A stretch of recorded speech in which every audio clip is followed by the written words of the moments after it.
உனக்கு ரெக்கமெண்டேஷன் யாரு? இயேசு கிறிஸ்து ரத்தம். ரெக்கமெண்டேஷன் லெட்டர் எடுக்கும் போது கலெக்டர் என்ன பண்றாரு? யாரு வந்துக்கிறதாங்க? அந்த ஆள் வந்து இருக்கிறாரு.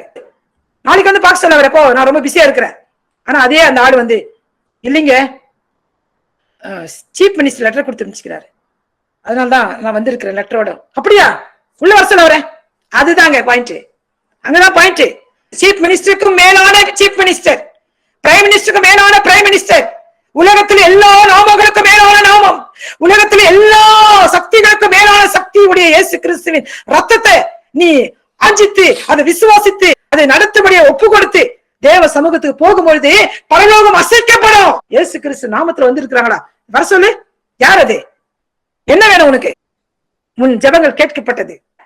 There is a great respect when you pronounce the name of Lord Jesus Christ of Nazareth. There is a great attention when you proclaim the blood of Jesus Christ of Nazareth. Yes, hallelujah. ஆகவே இப்பொழுது ஒப்பு கொடுப்போம். கர்த்தாவே, ரத்தத்துக்குள்ள என் குடும்பத்தை மூடி மறைக்கிறேன். இயேசு கிறிஸ்து நாமத்துக்குள்ள என்னுடைய குடும்பத்தை மூடி மறைக்கிறேன். ஏங்க புல்லட் ப்ரூஃப் காரம் வேண்டாம், புல்லட் ப்ரூஃப் உடையும் வேண்டாங்க. உங்களுக்கு அமெரிக்கால டெய்லி சுட்டு கொள்றான். எங்க சுட்டு கொள்றான்னு தெரியாது. நடந்து போறவன சுடுறான், ஹாஸ்பிட்டல் போறவன சுடுறான், ஸ்கூல்ல வந்து சுடுறான், வால்மார்ட்ல சுடுறான். என்ன சொல்லி ஜெபிக்கிறோம் டெய்லி? கர்த்தாவே, என் கணவன் பெயரை சொல்லி, என் பிள்ளைகள் பெயரை சொல்லி, என்னுடைய பெயரை சொல்லி, இயேசு கிறிஸ்துவின் ரத்தத்தினாலும் இயேசு கிறிஸ்துவின் நாமத்தினாலும் பரிசுத்தாவின் அபிஷேகத்தினாலும் சத்திய வசனத்தினாலும் எங்களை புல்லட் ப்ரூஃபாக போத்தி செட்டையின் நிழலில் வைத்து மறைத்து கண்மலில் வெடிப்பில் வைத்து பாதுகாத்து எங்களை இன்றைக்கு நடத்தணும் சாமி. அது மாத்திரமல்ல, இளஜன பந்துக்கள் எல்லாரையும் நினைக்கிறோம். போக்கிலும் வரத்திலோ இந்த சமூகம் கூட இருக்கட்டும். இதெல்லாம் ஜெபிக்கணும் நீங்க ஒவ்வொரு நாளும். திடீர் மரணங்கள், ஆக்சிடென்ட்கள், வாதைகள் என் குடும்பத்தில் இருக்கிற ஒருத்தரையும் வந்து அணுகக்கூடாது. அதுதாங்க பரிந்து பேசுற ஜெபம்.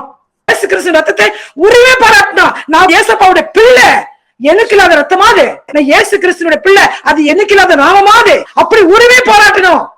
இப்ப உங்க வீட்டுல நீ சமையல் பண்றீங்கன்னு வச்சுங்க, ஒரு நல்ல ஒரு சமையலை பண்ணி வச்சிருக்கீங்க. உன் பிள்ளை வந்து சொல்லாம கொள்ளாம எடுத்து சாப்பிடுது. ஏன்னா உங்களை சொல்லி பர்மிஷன் கேட்கணும்னு அவசியம் கூட கிடையாது. அதுக்கு அந்த அளவுக்கு உரிமை இருக்குது. ஏன்னா நான் இந்த வீட்டு பிள்ளை, அம்மா எனக்கு தான் செஞ்சிருக்கிறாங்க, ஆகவே நான் எடுத்து சாப்பிடுறேன். அந்த மாதிரி உரிமை இருக்கணுங்க.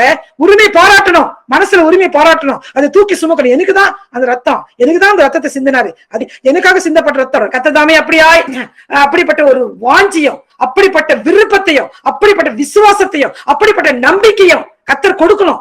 அது நமக்காக சிந்தப்பட்ட ரத்தம், அது எனக்காக சிந்தப்பட்ட ரத்தம், அது இயேசு கிறிஸ்துவினுடைய ரத்தம், அது என் உடம்புல ஓடுற ரத்தம், என்னை பரிசுத்தப்படுத்தின ரத்தம், என்னை மீட்டுக் கொண்ட ரத்தம்.